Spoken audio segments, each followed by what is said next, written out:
Get comfortable with English in comfort. This is your English listening practice podcast to help you learn and improve naturally. Hello, everyone, and welcome back to English in Comfort. I'm Anna, and I'm so happy you're joining us today.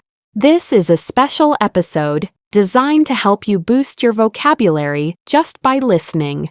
It's only my voice today, so you can relax and really focus.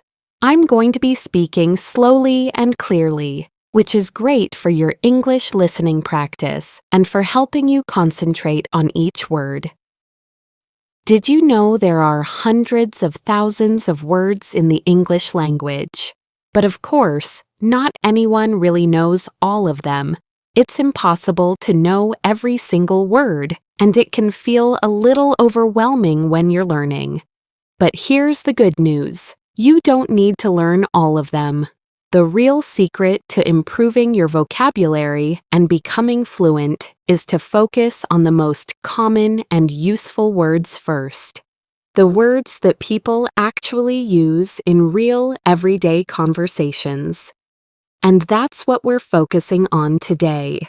We've put together 40 essential English words that you'll hear and use in daily life. I also have a fun little challenge for you. As we go through the list, count how many of these words you already know out of 40, and share your number in the comments. It's a great way to see how strong your vocabulary already is. So, are you ready to grow your everyday English with us? Then get comfortable, grab your tea, and let's get started. All right, let's get started with our very first word, which is a really common one. Basically. You'll hear this one all the time, maybe even too much. Basically is a really common word. We use it to summarize. It means to say it in the simplest, most important way. It's for giving just the main idea. For example, you could say, "This recipe has many steps, but basically, you just mix everything in a bowl and bake it." Or, "I didn't watch the whole movie, but basically, it's about a family that finds a magic key." Our next word is obviously. We use obviously when we think something is very easy to see or very easy to understand. It's like saying, "Of course this is true." Let's try an example. If you walk outside in a big rainstorm, you would say, "Obviously, we're going to need an umbrella." Or if you see someone at their desk with their head in their hands, you might say, "Obviously, you're tired." The answer is just very clear. Let's move on to the next one. This is a very popular word. Literally. You hear this one everywhere. Literally means that what you are saying is actually true. It is 100% real, not an exaggeration. For instance, "I was so cold I was literally shaking." It means your body was really shaking. Or, "My cat literally knocked the cup off the table." It means you watched it happen. It's a true fact. Our next word is apparently.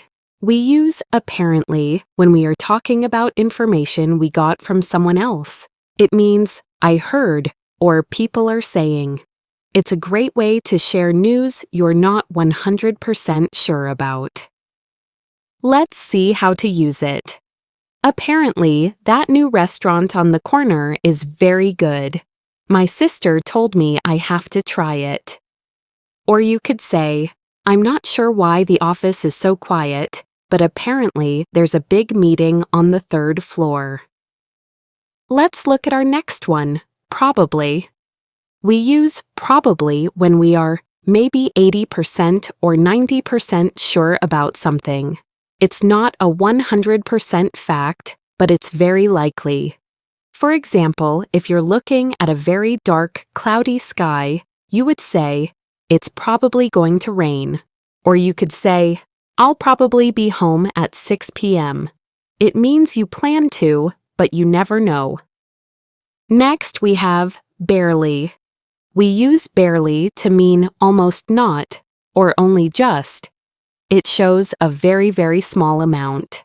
For example, the speaker is very quiet. I can barely hear him. This means you can hear him, but only just a little. Or, I woke up so late, I barely had time for breakfast. Our next word is odd. Odd is just a great simple word for strange or unusual. It's not bad, it's just not normal. Let's try an example. That's odd. I'm sure I left my keys on the table, but now they're gone. Or you could say, I had a very odd dream last night. Our next word is off. We use off when something just doesn't feel right. It's not a big, terrible problem, but it's not 100%. For instance, my friend seemed very quiet today. He just seemed a little off. This means he seemed a little sad or unwell. Or you can use it for food, like, this milk smells a little off. Let's move on to another word, great for everyday use. This one is awkward. Awkward is a feeling. It's that uncomfortable, slightly embarrassed feeling you get in a social situation. For example, it's that awkward moment when you say goodbye to someone, and then you both start walking in the same direction. Or another example is when you call someone by the wrong name. It's just a very awkward feeling. And then we have the word uneasy. If you feel uneasy, it means you feel a little worried, a little nervous, or uncomfortable. It's a deeper feeling than awkward. Let's see how to use it. I felt uneasy walking home in the dark. Or, I feel uneasy about this big decision. It's that feeling in your stomach that something isn't right. All right, let's keep going with our set of words. Another very common one is confused. If you are confused, it means you do not understand something. Things are not clear in your mind, and you feel a little bit lost. For example, I read the instructions for the new printer, but I'm still confused. I don't know how to make it work. Or you could say, I was very confused about this movie, which means you didn't understand the story at all. Our next word is frustrated. This is the feeling you get when you are stuck and you can't get the result you want. It's a mix of angry and stuck. It's that feeling of being blocked. For example, I'm so frustrated with this printer. I've been trying to fix it for an hour and it still won't work. Or, I get frustrated when I try to speak English and I can't find the right word. Now we have the word tense. Tense is a feeling of being worried, nervous, and not able to relax. You can feel tense, or a situation can be tense. It's that tight feeling of worry. Let's try it. I always feel very tense right before a big exam. Or you could say, my two friends were arguing at lunch. The tense feeling at the table was very uncomfortable. After tense, we have the word overwhelmed. This is a very strong word. It's the feeling you get when you have too much of something. Too much work, too much information, or too much emotion. It's like you are under a big, heavy thing. For example, on my first day at my new job, I felt overwhelmed by all the new information. Or, I have 3 big projects to finish this week. I feel completely overwhelmed. Then there is the word mood. Your mood is the way you are feeling at a certain time. Are you in a happy mood, a sad mood, a quiet mood? It's your emotional feeling for a short time. Let's see how to use it. I had a great day at work, so I'm in a very good mood tonight. Or you could ask a friend, you seem very quiet today. Are you in a bad mood? Next is attitude. This is different from mood. Your mood can change every hour. Your attitude is your way of thinking about life. It's your personality and your way of seeing the world. For example, my coworker always has such a positive attitude. He is always cheerful and thinks everything is possible. Or he has a very negative attitude. He always complains. We also have the word tone. The tone is the sound of your voice, which shows your feeling. You can say the same words, but with a different tone. For example, if you say fine in a happy tone, it means you are happy. If you say fine in an angry tone, it means you are not fine at all. It's so important. For example, I knew my boss was unhappy. Her tone of voice was very serious. Then we have remark. A remark is just a short, casual comment or statement. It's a small thing you say, not a big, long speech. For example, my manager made a nice remark about my new idea. Or, he made a rude remark to his friend, and I think he hurt his feelings. Then we have expectation. An expectation is a strong belief about what you think will happen later. It's what you expect. For example, I have a high expectation that our team will win the game. Or you can talk about expectations at work. My new job is great, but the expectations are very high. They expect us to work very hard. And then we also have the word strict. Strict is an adjective. It describes someone who has many rules, and they make sure you follow those rules exactly. It's the opposite of relaxed. For example, my new manager is very strict about deadlines. You cannot be even one day late. Or you can talk about rules.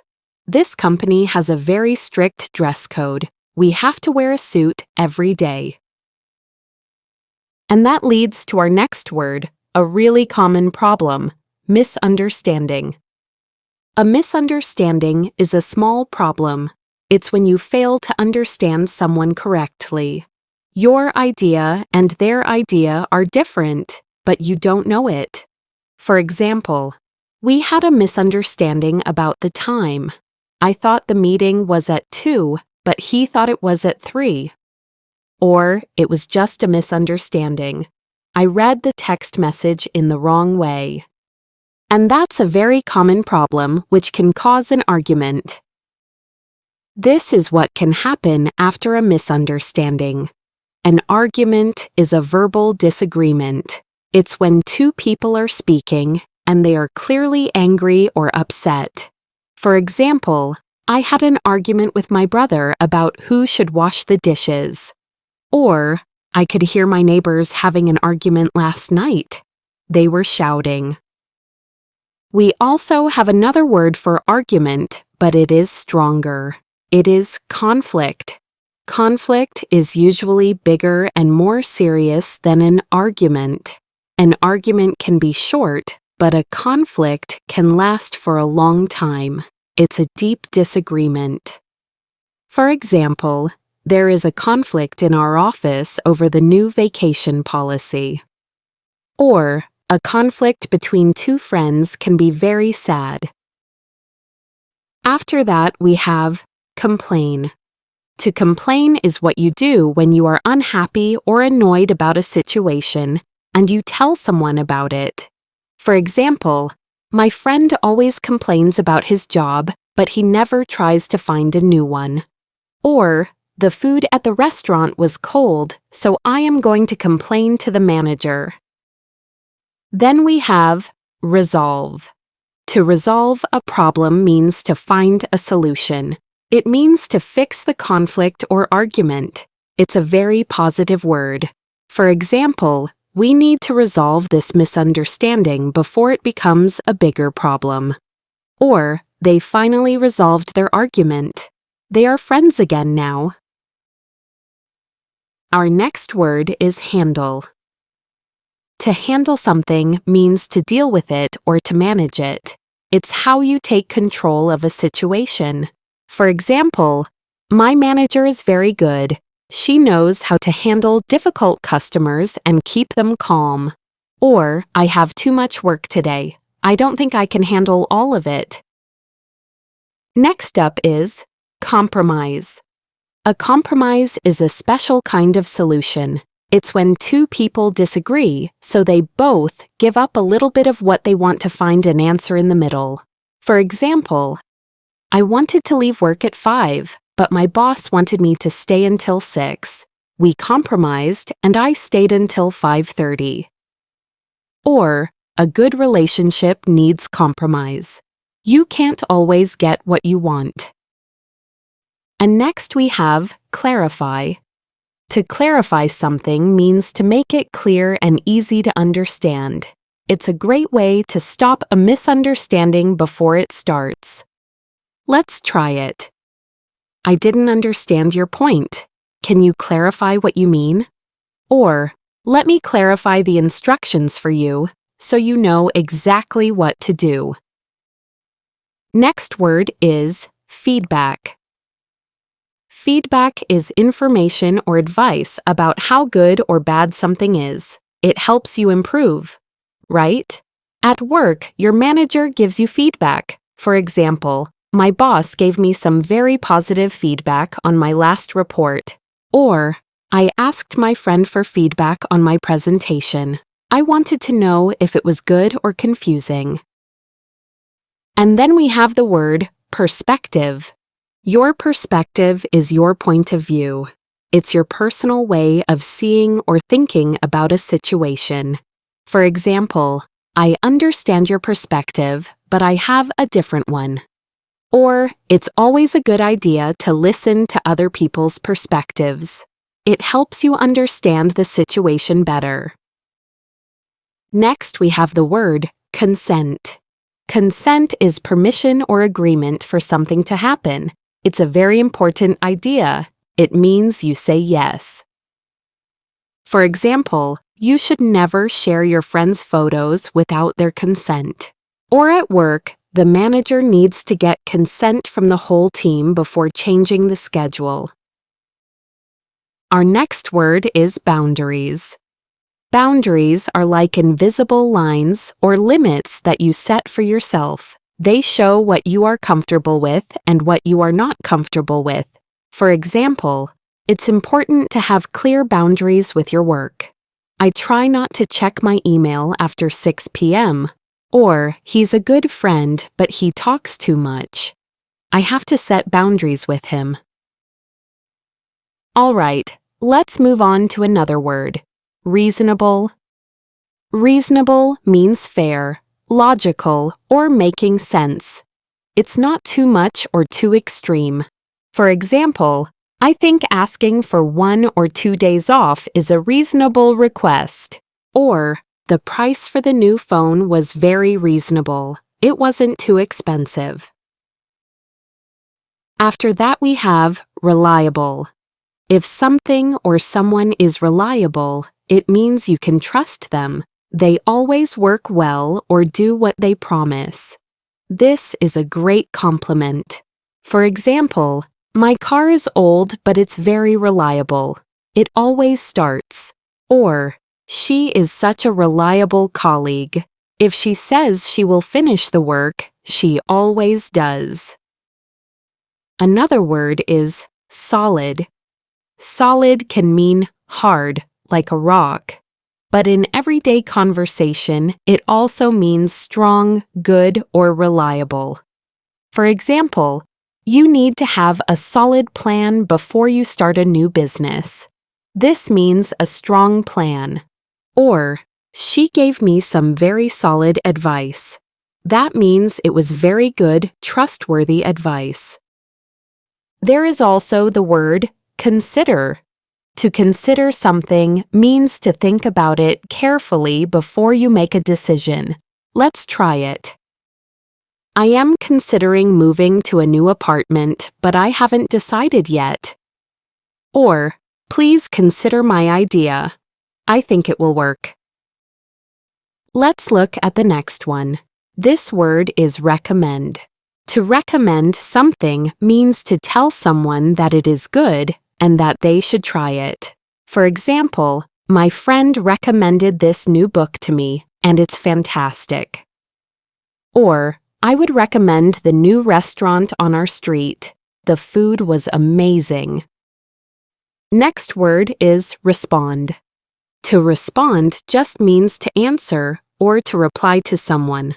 For example, I sent my manager an important email, but she hasn't responded yet. Or, when I asked him a question, he responded with a smile. Adjust. To adjust means to make a small change to something, to make it work better or be more comfortable. Let's see how to use it. This chair is too low. I need to adjust the height. Or, it took me a few weeks to adjust to my new work schedule. And now, our last word, review. To review means to look at something again, to check it, or to study it. For example, this is a great list of words. I'm going to review them again tomorrow. Or, my manager needs to review my report before I send it to the client. And that's it. That was our 40th word. We made it to the end of the list.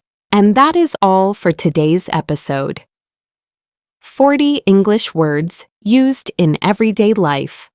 I really hope it was helpful. And now, I have to ask, how did you do on our challenge? Did you count how many words you already knew? I would love to know. Let me know your number in the comments. And you can also tell me, what was one new word you learned today? For more lessons just like this, with listening and speaking practice, everyday phrases, and more, please be sure to subscribe to English in Comfort. Thank you so much for letting me be part of your learning journey. Keep practicing, keep improving, and take care, everyone.